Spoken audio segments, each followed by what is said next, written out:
Get off my lawn. Monster house. They have a word for that, you know. It's called a mansion. Oh, you meant the house is literally a monster. A lot of 2000s kids consider this movie to be a Halloween classic and the source of all fear, ever. I saw it when I was 9. And hey, Halloween's just around the corner, look at this dead leaf. If only there was a certain Halloween movie I could talk about. Monster House was the directorial debut of Gil Kenan, unless you count his 2002 short film The Lark.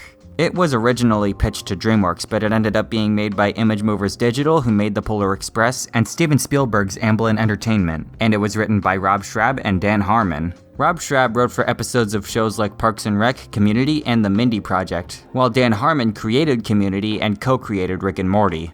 The film was released in 2006, a few years before those shows even existed, and it was also released in July for some reason. It received generally positive reviews, except for a couple years later when Canadian author Kelly Oxford wrote a letter to Dan Harmon stating that the film gave her 7-year-old daughter nightmares. In response, Dan Harmon sent a letter to comfort her daughter, claiming he wasn't able to finish the script, and calling Gil Kenan a hack, and calling Steven Spielberg a moron, which he later apologized for. He also told her to watch WALL-E instead. So, was all that justified? On the poster, there's a tagline that says, "There goes the neighborhood." Yeah, that's right, your neighborhood will go bad if you watch this movie. Let's watch it. We open with an old man named Mr. Nebbercracker being extremely territorial over his lawn. More specifically, a little girl rides her bike through the neighborhood and gets stuck on his lawn, prompting him to yell at her to get off his lawn.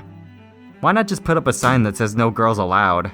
Across the street lives our protagonist, DJ, a young boy who's been analyzing Mr. Nebbercracker through a telescope, asking himself such questions as why is he so protective of his lawn? If he loves his lawn so much, why doesn't he just marry it? And why doesn't he just put up a "No girls allowed" sign? I may be taking some creative liberties with my interpretation, but the main idea is that DJ suspects that something is up with Mr. Nebbercracker, and or his house. His monster house. While that's going on, his parents leave for the weekend, but not before getting on his case about spying on an old man. At least his mom does. His dad's an enabler. So, while DJ waits for his babysitter to arrive, his friend Chowder comes to visit. Chowder is the comic relief character because of course he is. He plays basketball in DJ's driveway and somehow loses the ball to Mr. Nebbercracker's lawn. DJ reluctantly goes to get the ball, but Mr. Nebbercracker yells at him too, and then he dies on him. Literally 10 minutes into the movie, and let me remind you, I saw this when I was 9. Towards the end of the school year in 3rd grade, we had one of those days where we watched a movie because we had no schoolwork left to do, and we somehow landed on this one, even though it was around April or May. I guess this movie just has a thing for being watched in the off-season. So Nebbercracker's corpse gets put into the back of an ambulance, and then the babysitter decides to arrive, at which point Chowder runs home because he just can't deal with her, and he just saw someone die. But to be fair, she is kinda mean, so maybe he's got a point. Later that night, DJ and Chowder almost get eaten by the house, then the next day they spy on it through the telescope. They get distracted when they notice a girl walking to the house. I don't like where this is going. But to some extent, neither do they. Once they finish daydreaming about her, they notice that she's walking towards the monster house. They rush outside to warn her, but she has her doubts, going so far as to ask if they're mentally challenged. Then the house tries to eat her. Why not just put up a sign that says "No girls allowed"? Actually, a better question to ask is why do none of the adults believe the kids that the house is a monster that wants to eat people? The house is just across the street, eating people, but I guess it doesn't really matter. They gave Chowder a line comparing authority figures to armpit farts. Chowder is the voice of a generation. So considering how the house eats people and Halloween's coming up and nobody believes them that the house wants to eat people, they devise a plan to kill the house from the inside. And while they're in there, they learn the tragic backstory of Mr. Nebbercracker and the house. Which I'm not gonna tell you because you should have studied, but it does answer all of DJ's questions from earlier, and that's all the detail I will go into.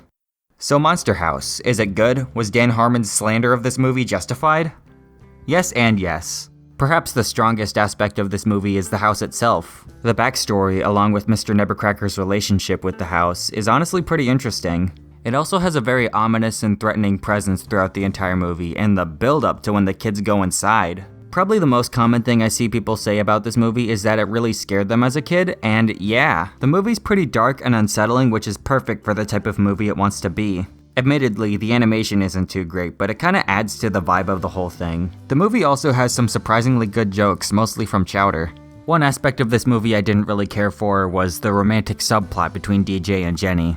Jenny was the girl that DJ and Chowder were spying on through the telescope, and towards the end of the movie, she gives DJ a kiss, causing him to be all like, "Wow, I kissed a girl." Okay, DJ, first of all, she kissed you. Stop taking credit for other people's achievements. Second of all, while it is true that shared trauma can bring people together, and DJ and Jenny were both almost eaten by the monster house, having them be a couple still felt a little forced, like it was something that they did because every other kids movie has a romantic subplot. Why do so many kids movies have romantic subplots? And third of all, this movie supposedly takes place in Wisconsin, but during the flashback scene that describes the house's backstory, it's shown to be in the desert, and Wisconsin is not a desert.